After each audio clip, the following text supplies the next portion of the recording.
Mesdames, Mesdemoiselles et Messieurs, bonsoir.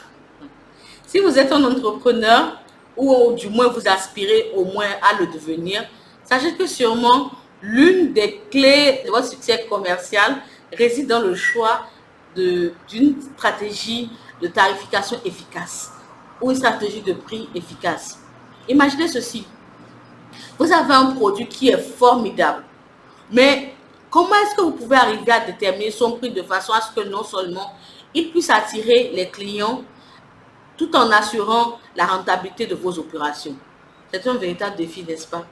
Ne vous inquiétez pas, car aujourd'hui, nous allons plonger dans l'un des aspects les plus critiques de la gestion prospère d'une entreprise.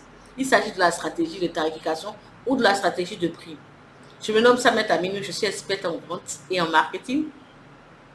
Et la présente vidéo va se consacrer à comprendre davantage l'importance et la pertinence de la stratégie de prix pour les décideurs, les gestionnaires de l'entreprise, mais également arriver à comprendre le processus de fixation des prix de votre produit de façon à pouvoir garantir non seulement sa rentabilité, mais également lui permettre de rester concurrentiel et compétitif sur le marché. Découvrons cela ensemble et tout de suite entrons dans le vif du sujet. C'est parti, let's go.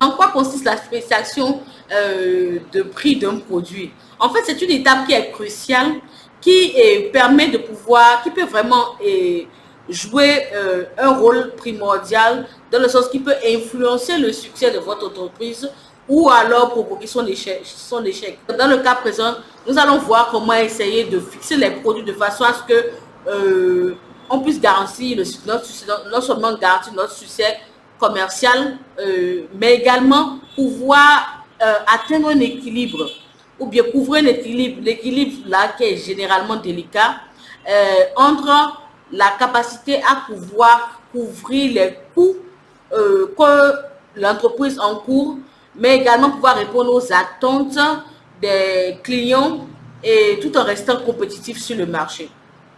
Donc, qu'est-ce que c'est d'abord qu'une stratégie de tarification? La stratégie de tarification en termes simples, c'est plus ou moins la méthode. C'est la méthode qui est utilisée par les entreprises pour pouvoir fixer les prix de leurs produits ou de leurs services. La stratégie, lorsqu'elle est bien pensée, elle aide à équilibrer l'attirance, le besoin d'attirer les clients et le désir ou l'objectif de réaliser des profits. Donc, la fixation du prix doit pouvoir nous permettre de pouvoir atteindre 5 objectifs primordiaux. Il s'agit de pouvoir atteindre d'abord, le premier objectif, c'est de pouvoir atteindre un niveau de rentabilité acceptable. Je souhaite attirer votre attention sur le fait que dans le cadre de la promotion ou bien des opérations de promotion d'un produit, il arrive souvent que ce n'est pas nécessairement partie de la stratégie de prix de l'entreprise, mais dans le cadre de la promotion, on utilise des facteurs psychologiques pour pouvoir influencer la décision d'achat du client ou du client potentiel. Par exemple, généralement en ligne, au cours de certaines promotions, vous voyez que peut-être vous avez des formations ou bien ça peut être un membership où le prix normal est de 100 $. Bon, les clients font le même prix, le même produit, bien produit similaire à 100 $. Ben, vous, dans votre cadre, dans le cadre promotionnel, vous décidez de le faire à 99 $. Il y a $1 de différence, mais $1, c'est pas négligeable pour la plupart des clients et des clients potentiels que vous allez avoir en ligne. Et ça peut paraître vraiment attractif dans la mesure où ça va pousser des gens à prendre la décision d'achat et décider d'acheter ce produit-là maintenant, tout de suite, pour ne pas avoir manqué de faire une bonne occasion. Donc, il y a des éléments comme ça qui ne faut pas nécessairement partir directement de la stratégie de prix, mais qui peuvent être infusés au niveau de la promotion pour pouvoir inciter davantage les clients à pouvoir passer à l'action. Le deuxième objectif que la stratégie de prix doit faire, c'est de pouvoir positionner le produit sur le marché. Le positionner, c'est-à-dire définir une certaine perception de la marque dans l'esprit des clients ou des consommateurs ou des acheteurs. Le troisième objectif qui doit être rempli à travers cette stratégie de prix, c'est de pouvoir attirer et fidéliser des clients. Un prix qui est juste, qui est suffisamment compétitif, ne va faire que attirer, faciliter la fidélisation de la clientèle en augmentant les ventes et puis la part de marché de l'entreprise. Le quatrième objectif, c'est qu'il s'agit de pouvoir, en choisissant le prix, il est important de pouvoir réagir par rapport au prix, prendre en compte les prix que les concurrents sont en train d'appliquer sur le marché, et l'objectif ici est de pouvoir rester compétitif sur le marché. Donc, finalement, le cinquième objectif, c'est de pouvoir obtenir des marges bénéficiaires et pouvoir arriver à maximiser les profits. Donc, notons que la maximisation des marges est différente de l'objectif de rentabilité. L'objectif de rentabilité va au-delà de la réalisation de marges bénéficiaires. C'est pouvoir non seulement réaliser la marge bénéficiaire, mais également pouvoir viabiliser, garantir la viabilité du produit et de l'entreprise dans le long terme. Je vais vous présenter maintenant un guide qui va nous aider à déterminer le prix optimal, et pour ça, il faut pouvoir arriver par passer plusieurs étapes. La première étape, c'est de pouvoir arriver à comprendre d'abord les coûts qui sont enclenchés ou bien qui sont encourus par l'entreprise au moment de l'acquisition, la production, le packaging et la distribution du produit ou du service. Donc, il s'agit généralement des coûts qu'on appelle des coûts fixes. Ce sont des coûts qui ne changent pas, quel que soit le volume de production. Des coûts qui sont comme tels que le loyer, les salaires, les assurances, entre autres. Il y a des coûts qui sont des coûts variables. Les coûts variables varient en fonction du volume de production et d'autres éléments. Généralement, ça dépend en fonction du produit et l'entreprise détermine ça plus facilement. Voilà des exemples en fait de coûts variables. Et en fait, la somme de coûts fixes et les coûts variables va nous donner en fait les coûts total de production ou le coût, ce qu'on appelle le coût de revient du produit. Je voulais aussi préciser que par rapport à notre contexte économique, il est à noter que les coûts de transport constituent un élément très très important parce que c'est des coûts qui varient énormément et qui fluctuent énormément au cours d'une année à une autre, généralement parce que nos économies dépendent de certains éléments qu'il faut prendre en compte par rapport aux fluctuations économiques. Donc, le deuxième aspect, après avoir compris les coûts, il est important de pouvoir analyser le marché. On a besoin d'analyser le marché dans le sens où il faut comprendre le marché cible, le marché qui est censé acheter nos produits, avoir une idée des tendances, présentes et les attentes des consommateurs. Il faut également pouvoir comprendre la concurrence, étudier les prix de nos concurrents par rapport à des produits similaires ou des produits qui sont substituables, et déterminer maintenant comment notre produit se positionne par rapport au prix des concurrents. Maintenant, troisièmement, il faut pouvoir la troisième étape, c'est de pouvoir arriver à déterminer nos objectifs et notre prix. Donc, il faut s'assurer d'abord que notre prix il couvre tous les coûts, mais également génère un profit qui est suffisamment viable sur le long terme. Il faut s'assurer que notre prix est suffisamment compétitif et va nous permettre de pouvoir gagner des parts de marché importantes. On peut utiliser également, ici on peut se permettre un petit risque qui est d'utiliser un prix premium pour pouvoir arriver à attirer une clientèle de niche. Donc, un autre élément par rapport à ça, par rapport à cette étape, c'est qu'il faut vérifier, utiliser un prix qui va nous permettre de bien positionner notre produit sur le marché. Ça dépend la nature du produit également. Et ça peut être un produit de luxe ou un produit de production de masse. Donc, ici, il faut faire attention à ces éléments-là par rapport à la fixation des objectifs de l'entreprise. Donc, maintenant, pour entrer dans le vif du sujet maintenant, il faut pouvoir maintenant, une fois qu'on a toutes ces informations, on comprend le coût, les coûts qui sont courus, on a fait notre étude de marché, on a pu évaluer et compris comment notre concurrence fonctionne, on a pu déterminer nos objectifs maintenant. C'est plus facile maintenant pour nous de pouvoir arriver vraiment à la détermination du prix proprement dit ou bien le choix de la stratégie de prix. Donc, il y a plusieurs stratégies de prix qui peuvent être utilisées. On peut décider de choisir une stratégie qui va être basée sur le coût ou on va utiliser une marge bénéficiaire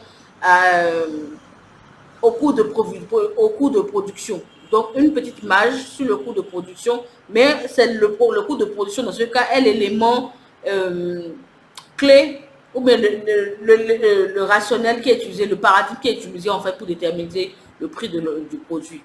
Également, on peut avoir une stratégie de prix qui est basée sur la valeur. La valeur que nous pensons, la valeur que nous savons, mais qui est perçue par le client. Donc, on détermine le prix en fonction de cela. On peut décider de déterminer une stratégie de prix en fonction de la concurrence. Donc, les prix des concurrents sont l'élément important qui détermine, le facteur important qui détermine le choix du prix qu'on va utiliser. Ou alors, on décide d'utiliser ce qu'on appelle une stratégie de prix d'écrémage. Qu'est-ce que je veux dire par là? C'est une stratégie où le prix est élevé au logement pour pouvoir maximiser les profits avant de réduire au fur et à mesure les prix, ces derniers prix-là. C'est assez courant de trouver ce genre de stratégie qui est utilisée dans le domaine IT avec les équipements, les téléphones, les smartphones généralement qui sont assez élevés à leur lancement. Et puis au fur et à mesure qu'il y a de nouveaux modèles, les prix commencent à baisser. C'est également très utilisé dans le domaine des véhicules où généralement un nouveau modèle, dès qu'on lance un nouveau modèle de véhicule, les prix sont élevés et puis au fur et à mesure, les prix commencent à diminuer au fur et à mesure qu'il y a de nouveaux modèles, etc. Donc, la dernière stratégie de prix qu'on peut utiliser, c'est une stratégie qui nous permet de choisir, de fixer le prix pour pouvoir attirer un grand nombre de clients et augmenter rapidement les parts de marché. Donc, on garde un prix qui est bas pour un maximum de personnes puissent acquérir le produit.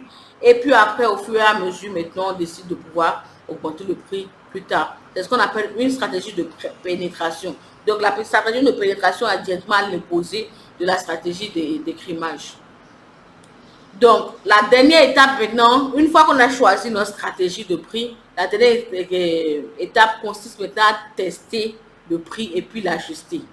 Donc, on va tester le prix en expérimentant différents niveaux de prix pour pouvoir voir comment est-ce que les clients réagissent. On peut faire un test sur un échantillon sur la base d'une étude calculative. On voit les prix, on essaie de proposer des prix pour voir comment les clients vont réagir par rapport à ça.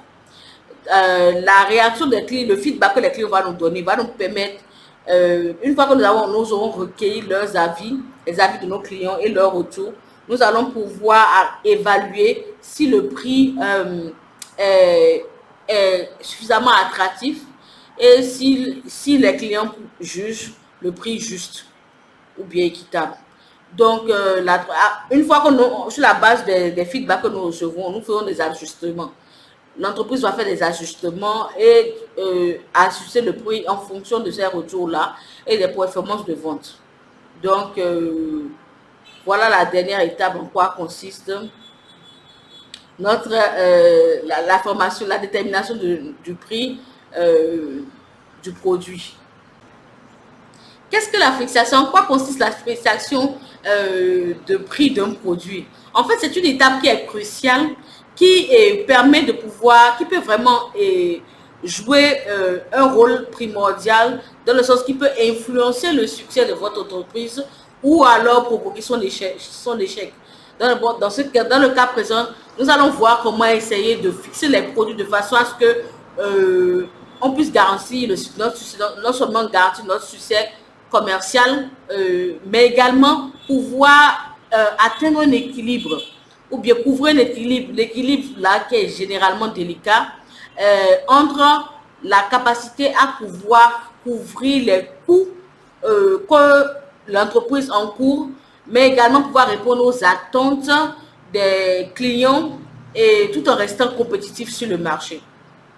Donc, qu'est-ce que c'est d'abord qu'une stratégie de tarification? La stratégie de tarification, en termes simples, euh, c'est plus ou moins la méthode. C'est la méthode qui est utilisée par les entreprises pour pouvoir fixer les prix de leurs produits ou de leurs services. Euh, la stratégie, lorsqu'elle est bien pensée, elle aide à équilibrer l'attirance, le besoin d'attirer les clients et le désir ou l'objectif de réaliser des profits. Donc, euh, la fixation du produit, la fixation du prix doit pouvoir nous permettre de pouvoir atteindre 5 objectifs primordiaux. Il s'agit de pouvoir atteindre d'abord, le premier objectif, c'est de pouvoir atteindre un niveau de rentabilité acceptable. Donc, un prix correct est un prix qui doit non seulement couvrir les coûts qui sont encourus pour créer le produit et le distribuer, mais également, c'est une question de couvrir. Il est important de remarquer que ayez à l'esprit d'abord que la tarification ou le choix de la stratégie de prix c'est à la fois un art. C'est non seulement un art, c'est une science également. Elle nécessite de comprendre beaucoup d'éléments, les coûts, les études de marché, connaître tous les clients et puis choisir la bonne stratégie et puis être prêt à ajuster cette stratégie-là aux besoins. Et en suivant les étapes que je vous ai citées, les 5 étapes que je vous ai citées, en utilisant une approche qui est basée sur des données et des tests, on arrive à déterminer un prix optimal qui va soutenir la croissance et la rentabilité de votre entreprise. Donc, si vous avez trouvé cette vidéo utile, si le contenu que je vous ai apporté est suffisamment informatif et inspirant, n'oubliez pas de cliquer sur cette vidéo, partagez-la, likez-la. N'oubliez pas de vous abonner pour pouvoir continuer par recevoir des notifications chaque fois qu'un nouveau contenu est posté en ligne. Je vous souhaite de faire vos bonnes affaires et de pouvoir utiliser les informations que vous avez reçues là maintenant pour pouvoir maximiser et faire les ajustements que vous avez besoin de faire pour pouvoir pour rentabiliser, continuer par rentabiliser vos activités commerciales. Faites-vous savoir dans les commentaires quelle est la stratégie de tarification de prix qui vous dit que vous avez trouvé le plus efficace. Ça nous intéresse d'avoir votre avis. Et merci d'avoir regardé cette vidéo jusqu'à la fin. À la prochaine. Salut, salut, ciao.